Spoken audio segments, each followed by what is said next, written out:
I moved to the country a little while ago, desperate for solitude.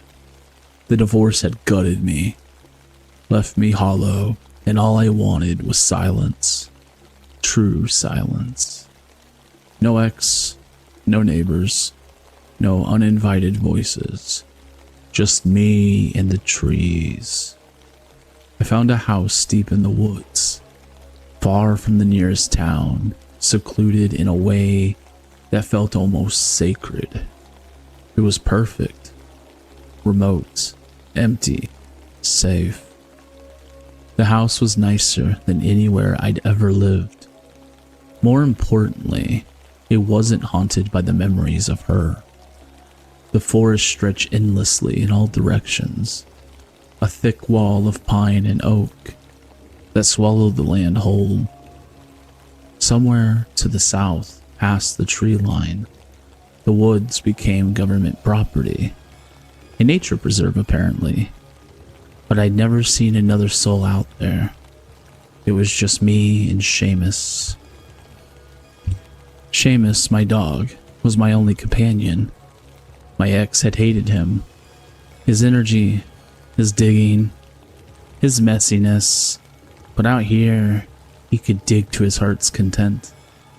He had all the space in the world, and I liked watching him run through it, wild and free.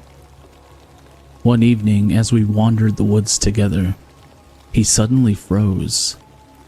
Tail rigid, ears high, his whole body coiled with tension. If you've ever owned a dog, you know the feeling. That eerie shift when they stop playing and become something else, something primal. I felt my pulse quicken. My first thought was a predator, a coyote maybe, or a bobcat. But Seamus wasn't looking at anything. He was sniffing, nose to the ground, tracking something unseen. He moved forward, slow and deliberate, then stopped and began digging. I let him at first. Digging was normal, but he was relentless this time, his paws tearing into the earth, like something buried there was calling to him. "Hey," I muttered, stepping closer. "What is it?" Tiny white specks, almost hidden beneath the chummed dirt. My stomach turned as I crouched down, brushing soil away with my fingers. They felt like small pebbles, hard and smooth. But when I pulled one out and wiped the grime from its surface, my breath caught my throat. A tooth. A long, adult molar. I sifted through the handful of dirt, my fingers trembling. More. There were more, dozens of them. Some perfectly intact, others jagged and broken, like they'd been ripped from their roots with force. Dried brown-black residue clung to them, flaking under my touch. Blood, I wonder? I sat back on my heels, staring at the hole. My mind scrambled for an explanation. An animal, maybe? A predator's feeding ground? But no. I'd hunted when I was younger. I'd seen bones, teeth, remains left behind. This wasn't that. These weren't deer teeth. These weren't even coyote teeth. They were the teeth of a human. Seamus whined, pawing at the ground, but I yanked him away. My pulse hammered as I stumbled back to the house. The teeth burning a hole in my pocket, like they carried some sickness with them. I spread them out on the kitchen counter, their eerie whiteness stark against the dark wood.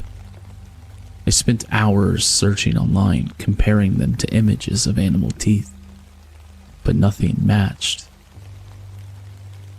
I wish I could say I took it seriously, that I called the authorities, that I dug deeper, literally and figuratively. But instead, I convinced myself it was some weird prank left behind by the previous owners. A fluke, something to be ignored. Then Seamus found another hole. 3 days later, we were walking the same path when he froze again.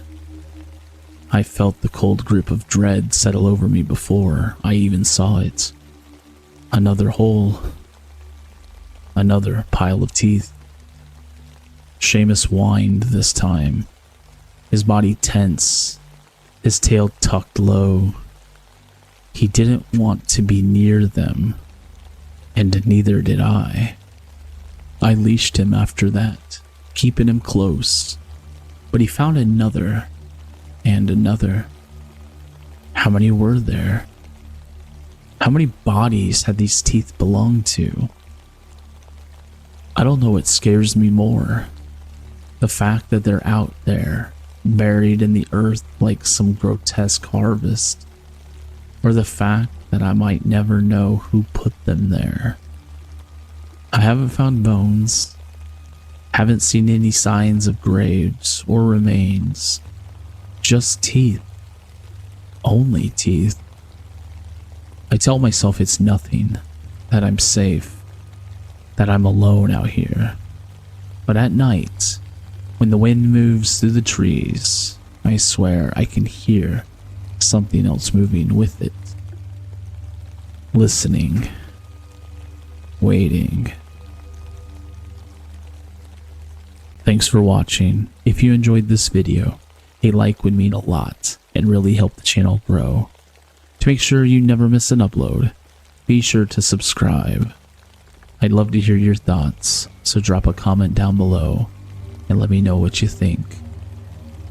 Until next time, stay safe, and as always, stay curious. Goodbye.